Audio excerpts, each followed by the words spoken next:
We stopped in to see how things were going and came just as Gary was dealing with a rattlesnake that had given birth. These are western diamondback rattlesnakes, and we got 1, 2, it looks like about 4 to possibly 5 babies in there.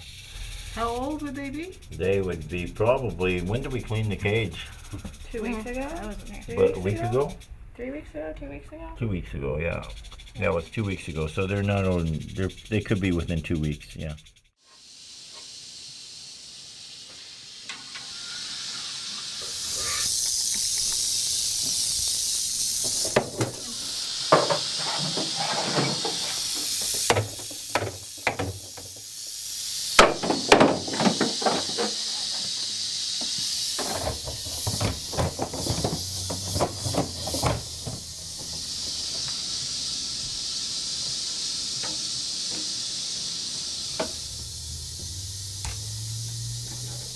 There's a few of them in here. Oh, there's tons of them.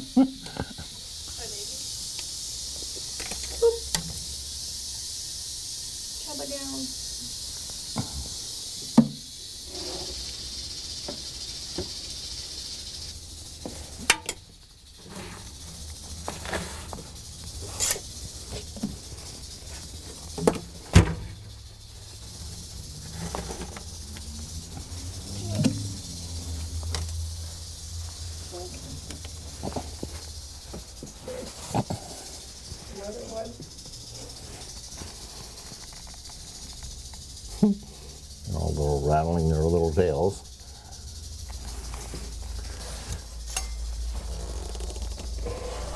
Oh my God. I told you. There's another 4 in here.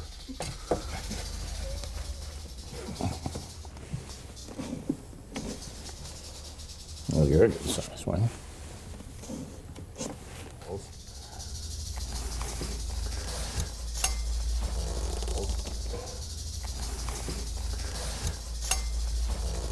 When did she get pregnant? Well, months ago, when this guy and this guy were together. The male rattler, by the way, is a beauty. He was about to shed, and this meant he would get another segment on his tail, making him just 2 segments short of a world record. The longest rattle on a rattlesnake is 23, and he's at 21 right now.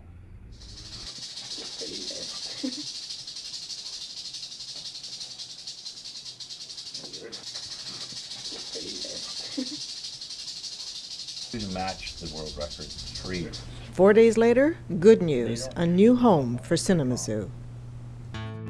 Robert's supposed to be picking up the key tonight. He's meeting the realtor and get all the papers signed and everything else like that, and picking up the key. That's what I'm hoping.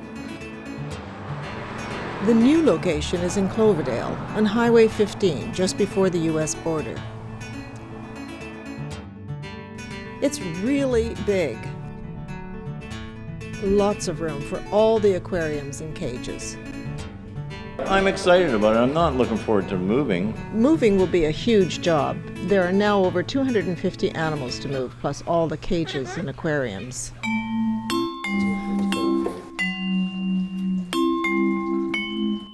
Each one has its own form of difficulty to move, that they don't get injured in the process, that they don't get cold so that it can bring on illness, and the smooth transaction of getting them in and settled down into their facility as fast as possible.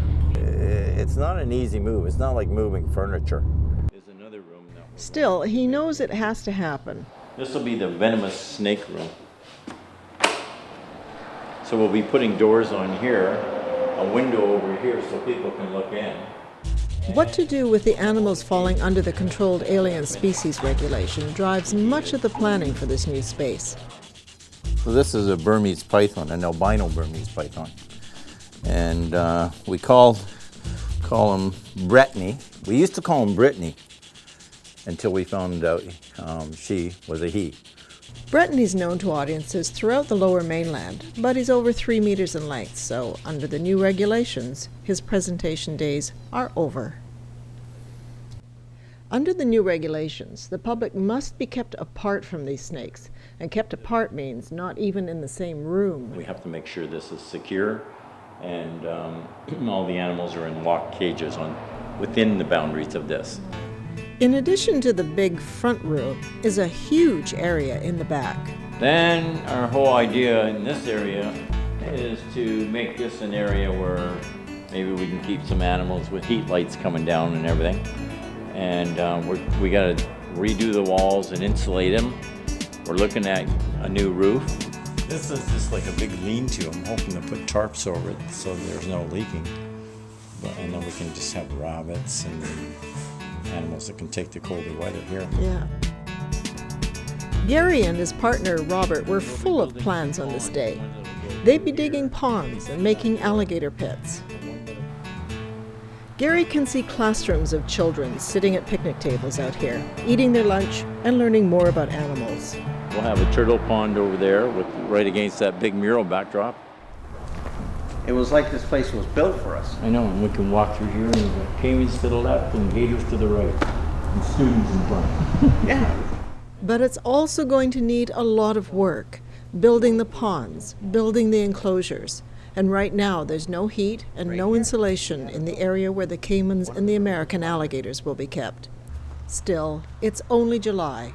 There's plenty of time before the cold weather hits. When you move in here, Fish and Wildlife have to come back. And they're just going to check out whether you've complied with the things that they had. What's an example of that, by the way? Double doors have to be Did the put CAS between the room? public and the animals. Once they have done their inspection, which might be, what, September, October? September probably. Then are you going to call CASA Yeah. and try to get an Yeah, official? we'll start working on the application for CASA because it's not going to hurt us. So lots of plans, lots of hope for the future.